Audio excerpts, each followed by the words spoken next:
এখানে যে কুরু বংশের যে যুদ্ধটা হয়, কুরু বংশের সঙ্গে কুরু বংশের কিন্তু যুদ্ধ হয় না। কুরু বংশ ওখানেই শেষ, কিন্তু দুই ছেলে পর্যন্ত শেষ। আর পিতামহ ভীষ্ম ওই অব্দি শেষ, কিন্তু কুরু বংশের আর বংশ নাই। মহাভারতের ব্যাপারটা কি? মহাভারতের ব্যাপার, মহাভারতে অনেকে কিন্তু অনেক রকম কথা বলে। দেখবি অনেক সময় কৃষ্ণকে ছলনা বলে, দুর্যোধন ছলনা বলে, শকুনি চিনে ভগবান, তাও দুর্যোধনের দিকে সাপোর্ট দিয়ে কথা বলে, যেন কৃষ্ণর বিরোধিতা হলেই দুর্যোধনের বংশ ধ্বংস হবে। জানে, শকুনি জানে একমাত্র। শকুনি প্রতিজ্ঞা নিয়ে এসেছিল যে আমি কুরু বংশ ধ্বংস করব। কেন? একবার দুর্যোধন শকুনির ফ্যামিলিকে 100 ছেলে ছিল, 100 ভাই ছিল শকুনির। 100 ভাইকে একদম কুয়ার মধ্যে, বড় কূপের মধ্যে ফেলে দিয়েছিল, একজন আর খাবার দিত। 100 জন খেতে পারতো না, কারো পেট ভরবে না। দিয়ে সব ভাইয়ের খাবার ওই শকুনিকে খাইয়ে খাইয়ে মানুষ করেছিল প্রতিজ্ঞার জন্য। আর বাপ মরে যাওয়ার সময় শকুনিকে বলেছিল এর প্রতিশোধ তোকে নিতে হবে। আমার হাড্ডি দিয়ে একটা পাশা বানাবি, এই পাশাই তোর প্রতিশোধ শোধ করবে। পাশাটাই, যেটা যুধিষ্ঠির পাশা হেরেছিল, ওই পাশাটা হচ্ছে ওর বাপের হাড্ডি দিয়ে বানানো।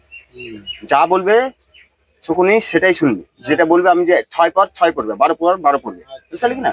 ওটা ওকে হারানোর জন্য। জানে যে কৃষ্ণর সাথীদেরকে হারালে কৃষ্ণ প্রতিশোধ নিতে আর বংশকে ধ্বংস করবে।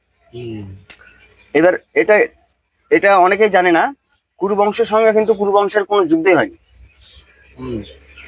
কুরু বংশের সঙ্গে, যেটা দুর্যোধনের বংশ, পিতামহ ভীষ্মের বংশ, দুর্যোধনের তো বংশ না, পিতামহ ভীষ্মের বংশ।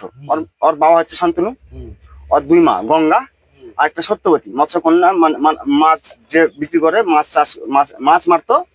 ওর মেয়ে একটা খুব সুন্দরী ছিল। গঙ্গা যখন গঙ্গায় প্রবেশ করে গেছিল আর 7 ভাইকে নিয়ে বিসর্জন দিয়েছিল, পিতামহ ভীষ্মকে নিয়ে যখন বাধা দিয়েছিল যে আর পুত্রকে মারা যাবে না, তখন কিন্তু পিতামহ ভীষ্মকে নিয়ে বলেছিল যে আমি আর এই ছেলেটাকে বড় হওয়ার পর্যন্ত আমি মানুষ করো, বড় হয়ে তোমাকে দিয়ে দেবো। দিয়ে যখন গঙ্গায় প্রবেশ করে, তারপরে বড় হওয়ার পরে আবার গঙ্গা ওর ছেলেকে পিতামহকে দিয়ে গেছিল। তারপরে একবার ওই ঘুরতে ঘুরতে এই মৎস্যকন্যাকে দেখেছিল, বিশাল সুন্দরী, সবচেয়ে সুন্দর। ওকে বিয়ার প্রস্তাব দিয়েছিল। প্রথমে বলে যে আমার বাবা যেটা বললো সেটাই। আর বাবার সঙ্গে কথা বলতে যায়, বাবা বলেছে না আমি দিব না, আমার ছেলে যদি রাজা হয়, আমার ছেলের বংশ যদি রাজা হয় তাহলে দিব, না হলে আমার মেয়ের বিয়ে দিব না, কারণ মেয়ে তো দাসীর মতো হয়ে থাকবে। না হলে বলছে তাহলে তো আমি ওটা করতে পারবো না, আমার বড় ছেলে আছে পিতামহ ভীষ্ম, ওর নাম হচ্ছে ওটার ওর ভালো নাম ছিল দেবব্রত। পিতামহ ভীষ্মর ভালো নাম হচ্ছে দেবব্রত, বুঝলি কিনা? দেবব্রত লাস্টে ওই ওর বাপের কথা শুনেছে সারথীর কাছ থেকে, যে বাবা এরকম চিন্তায় আছে কেন, মানে ওখান থেকে যাওয়ার পর চিন্তায় আছে। সারথীর কাছে শুনেছে বাবা এরকম চিন্তিত কেন, বলছে এরকম ব্যাপার, একটা মেয়েকে দেখেছিল, দেখার পরে ওর ফ্যামিলি বিয়ে দিতে রাজি না। কি জন্য? বলছে এরকম ব্যাপার যে ওর ছেলেকেই রাজা পাঠ দিতে হবে, না হলে ওর ইয়েকে দিবে না, বিয়ে দিবে না। ওই জন্য তোমার বাবা শান্তনু চিন্তাটা আছে। বলছে ঠিক আছে আমি গিয়ে কথা বলবো। ওই গিয়ে কথা বলে বলছে না আমি আজীবন প্রতিজ্ঞা নিলাম বিবাহ করবো না। ওই জন্য আর বাবা ওকে আশীর্বাদ দিয়েছিল ভীষ্ম প্রতিজ্ঞা নেওয়ার জন্য, ভীষণ প্রতিজ্ঞা নেওয়ার জন্য ওর নাম দিয়েছিল ভীষ্ম। আর ওর বাবাই ওকে আশীর্বাদ দিয়েছিল অমরত্ব, ইচ্ছা মৃত্যু, মানে ইচ্ছা হলে মৃত্যু, ওই যদি ইচ্ছা না করে মৃত্যু হবে না ওর পিতামার। এত বড় যোদ্ধা ছিল বিশ্ব, গোটা ভারতবর্ষ, মানে ওই একমাত্রই ইয়ে ছিল, ওর উপরে কেউ যোদ্ধা ছিল না তখনকার যুগে। পরে অনেক অনেক যোদ্ধা তৈরি হয়েছে, ওটার গল্প পরে বলছি। এবার দেখ, পিতামাই একমাত্র কিন্তু কুরু বংশের প্রতীক। তারপরে যেটা পিতামার মায়ের মৎস্যকন্যা, যেটা সত্যবতীর 2 ছেলে হয়, 2 ছেলের নাম, একটা নাম হচ্ছে চিত্রাঙ্গর আর একটার নাম হচ্ছে বিচিত্রবীর। চিত্রাঙ্গর ছিল, একটা বিচিত্রবীর ছিল। 2 ছেলে কিন্তু অল্প বয়সে মানে মারা যাওয়ার আগে একটা মেয়েকে বিবাহ দিয়েছিল। বিশ্ব জোর 3টা মেয়েকে উঠিয়ে নিয়েছে একটা রাজা ওদেরকে নিমন্ত্রণই করেনি বিয়ের জন্য। বিয়ের একটা ওদের হচ্ছে তখন ধর যে ভাবে বিয়ে দিত। মেয়েরা দেখাশোনা করে মেয়ের যাকে পছন্দ সেইভাবে তার গলায় মালা দিত। কিন্তু ওই কুরু রাজ্যে মানে ভীষ্মের রাজ্যে দেয়নি, নিমন্ত্রণ দেয়নি। আর ভীষ্ম রেগে গিয়ে ওদের 3 কন্যা ছিল, 3 কন্যাকে উঠিয়ে চলে এসেছে। 3 কন্যার মধ্যে তো ছিল 2টা ছেলে, 2 ছেলের সঙ্গে 2টার বিয়ে দিল। আর বড়টাকে বিয়ে করবে না। ও বলছে বড়টা আমাকে আপনাকে বিয়ে করতে হবে। ও বলছে না, আমি তো প্রতিজ্ঞাবদ্ধ, আমি বিয়ে করবো না। ওই বিয়ে করলো না। ওই তখন ওই রাগে আবার ওকে ঘুরাতে গেছিল। বলছে আমি যাকে ভালোবাসতাম সেও ঘুরে নেয়নি। কিন্তু ওই গল্প ওদিকে চলে গেল। ওই প্রতিজ্ঞা কিন্তু নিল আলাদা, বিশ্বকে মারার প্রতিজ্ঞা নিল। ওটা হিস্ট্রির পরে থাকলো। এখানে যে কুরু বংশের যে যুদ্ধটা হয়, কুরু বংশের সঙ্গে কুরু বংশের কিন্তু যুদ্ধ হয় না। কুরু বংশ ওখানেই শেষ, কিন্তু 2 ছেলে পর্যন্ত শেষ। আর পিতামহ ভীষ্ম ওই অব্দি শেষ, কিন্তু কুরু বংশের আর বংশ নাই। কুরু বংশের এই মহাভারত সৃষ্টির জন্য আবার নতুন করে বংশ সৃষ্টি হলো। কি বলতো, যেমন পাণ্ডুর ছেলে পেলের একটা বান মেরেছিল। একটা বনে ঘুরতে গিয়ে একটা হরিণ মনে করে একজনকে বান মেরেছিল। স্বামী স্ত্রী ওখানে মিলন করছিল। সেই সময় স্বামী স্ত্রীকে গিয়ে তীর লেগে মারা গেছিল। মারা যাওয়ার আগে ওকে বলেছিল, তোমাকে আমি অভিশাপ করছি, তুমি জীবনে সহবাস করতে পারবে না। যেদিনই সহবাস করবে সেদিন তোমার মৃত্যু হবে। পাণ্ডুকে কিন্তু অভিশাপ দিয়ে দিল। তার মানে পাণ্ডুর কিন্তু বাচ্চা আর হবে না। আর পাণ্ডু কিন্তু কুরুবংশের লোক না, কুরুবংশেরই বংশধর হালকা হলেও। কেন বলতো, কিন্তু ওর বাপের না। কারণ ওর 2 ছেলে যে চিত্রাঙ্গর ছিল, চিত্রাঙ্গর আর বিচিত্রবীর, ওর বাচ্চা হয় না। অল্প বয়সে 2জনই মারা যায়।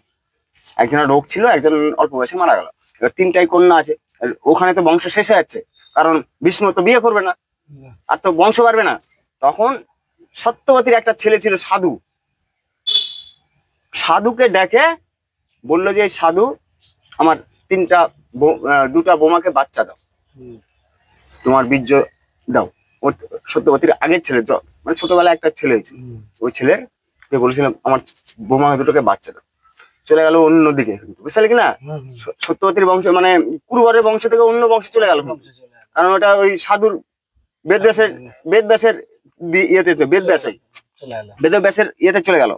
মানে ওটা হচ্ছে যুদ্ধর সৃষ্টি শুরু হলো। মানে যুদ্ধের কিভাবে পরিকল্পনা হবে, এটা তো সৃষ্টির সিস্টেম। মানে কিভাবে কলিযুগটাকে দেখাবে যে কিভাবে যুদ্ধ হয়, সেই জন্য সৃষ্টিটা তৈরি হলো। কুরু বংশের সঙ্গে আর বংশের বাইরে চলে গেল।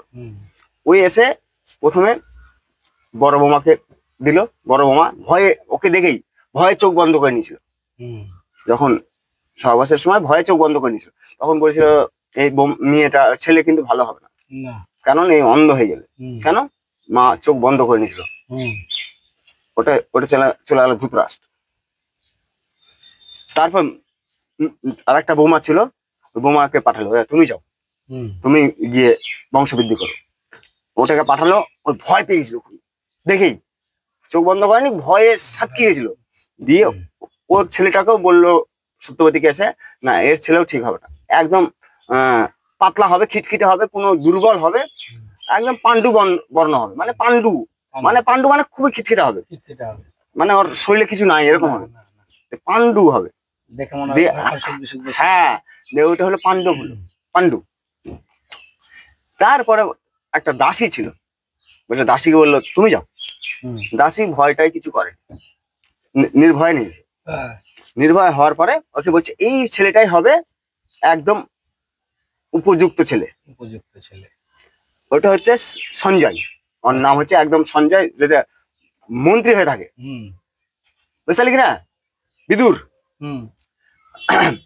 এই ছেলেটাই বলছে সবচেয়ে সম্পূর্ণ বুদ্ধিমান, রাজা হওয়ার যোগ্য, কিন্তু রাজা হতে পারেনি, কারণ দাসীর ছেলে বলে ওকে রাজা করেনি। অরিজিনাল রাজা হয়েছিল পাণ্ডু। ধৃতরাষ্ট্র হচ্ছে অন্ধ বলে ওকে রাজা কোনোদিনও করেনি। এবার বললো যে ওই অভিশাপের জন্য, ওই বললো আমি বনে চলে যাবো। বনে যাওয়ার জন্য তখন ওকে সাময়িক রাজত্ব দিয়ে গেল, তুমি বাবা দাদা রাজত্ব সামলাও।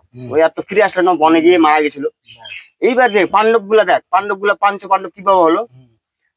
এই যে কুন্তি আছে না, কুন্তির কিন্তু একটা আশীর্বাদ ছিল, মানে একটা ধ্যান যজ্ঞে একটা আশীর্বাদ পেয়েছিল, তুমি যে ধ্যান করে যে যজ্ঞ যার নাম করবা সেই দেবতা তুমি প্রসাদ পাবো। টেস্ট করার জন্য কিন্তু একবার কর্ণকে পেয়েছিল, কর্ণকে জলে ভাসিয়ে দিয়েছিল, বুঝতে কি না। কর্ণ কিন্তু সূর্যের পুত্র, সূর্য দেবতার কাছে চেয়েছিল, সূর্য দেবতা ওকে পুত্র দিয়েছিল।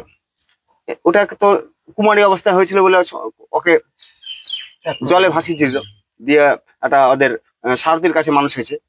কিন্তু সেই থেকে কিন্তু পাণ্ডব কিন্তু জানতো, কর্ণ জানতে যে আমি আমার মা বাপ এটাই সারথী, কিন্তু ওই কিন্তু ওর ভিতরে তো রক্ত হচ্ছে শক্তিশালী রক্ত, ওই কিন্তু তীর ধনুক চালানো শেখার জন্য বহুত ইয়ে করেছে, লাস্টে কেউ রাজি হয়নি।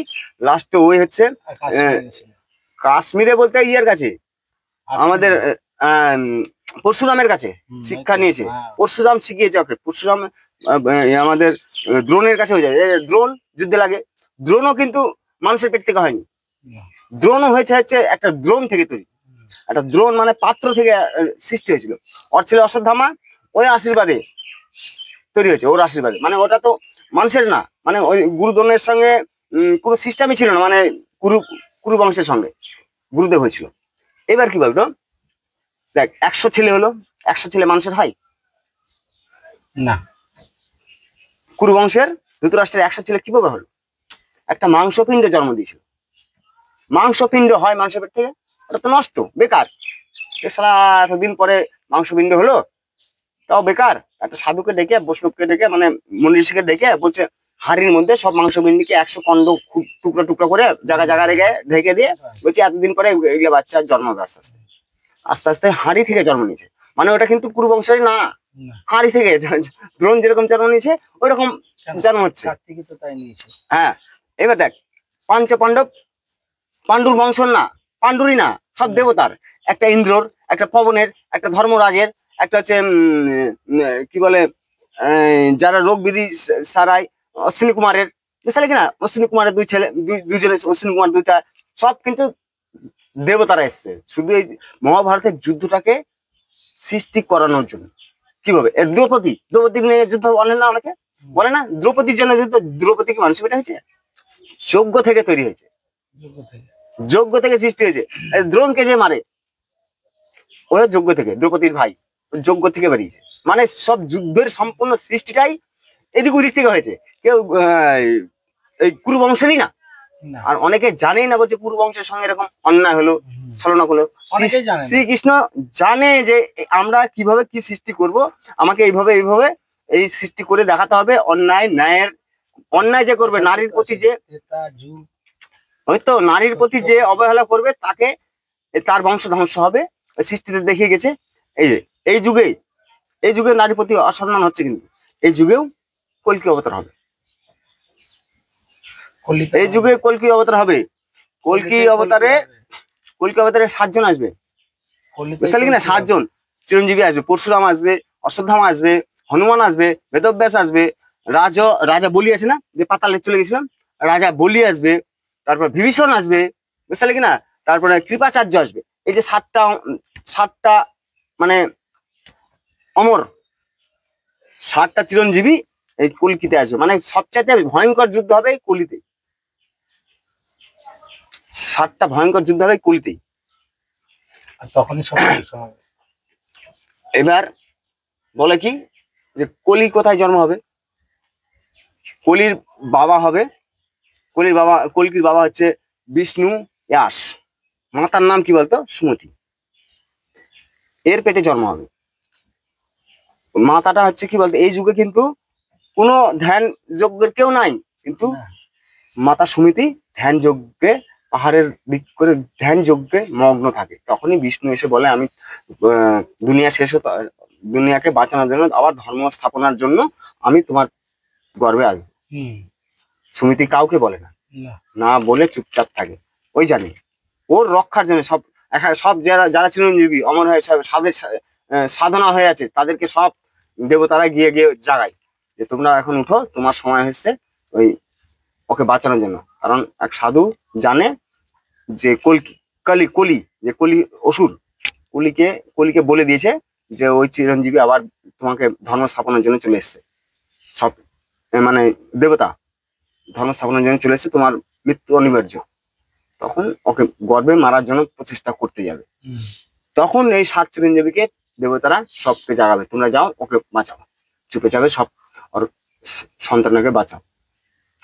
অনেকেই জানে না যে এই মহাভারতটা এরকম জিনিস। মহাভারত ভাবে যে শালা কুরু বংশের বংশটাকে ধ্বংস করবে। অনেকেই বলে না কুন্তির অভিশাপে ধ্বংস হয়ে গেল কৃষ্ণর নগরী। কুন্তির অভিশাপ না, ওটা আগেই ছিল। আর শ্যামের অভিশাপ, শ্যামকে দিয়েছিল একটা সাধু। এবার কি বলতো, ওর তো কলিযুগ শেষ হয়ে রামও নিজে দেহত্যাগ করেছিল, চলে গেছিল। এটা কলিযুগ শেষ।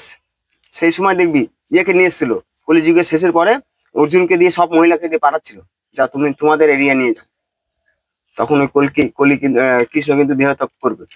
আর বালিকে যে চুপ করে মেরেছিল না, যে হনুমান রাম অবতার নিয়ে সুগ্রীবের ভাইকে বালিকে চুপ করে মেরেছিল লুকিয়ে, বলেছে আমি, তখন কিন্তু আশীর্বাদ দিয়েছিল, আমি এই যুগে তোমার হাতে মরবো। ওর চুপ করে হরিণ ভাই মেরেছিল, ওর পায়ে লেগেছিল তীর কৃষ্ণের। দেখ কৃষ্ণ সেই সময় বলেছিল, প্রভু আমাকে ক্ষমা করেন, আমি বুঝতে পারি। বলছে না, কিছু না, তোমার হাতে আমার মৃত্যু ছিল। আগের জন্মে তোমাকে আমি লুকিয়ে মেরেছিলাম, এই জন্মে তোমার হাতে আমার মৃত্যু সেই জন্মে লিখে দিয়েছিলাম, তুমি ছিলে আগের জন্মে বালি। তারপর ওই প্রণাম টনাম করে দেহ ত্যাগ করলো। কৃষ্ণের শত নাম এমনি হয় না।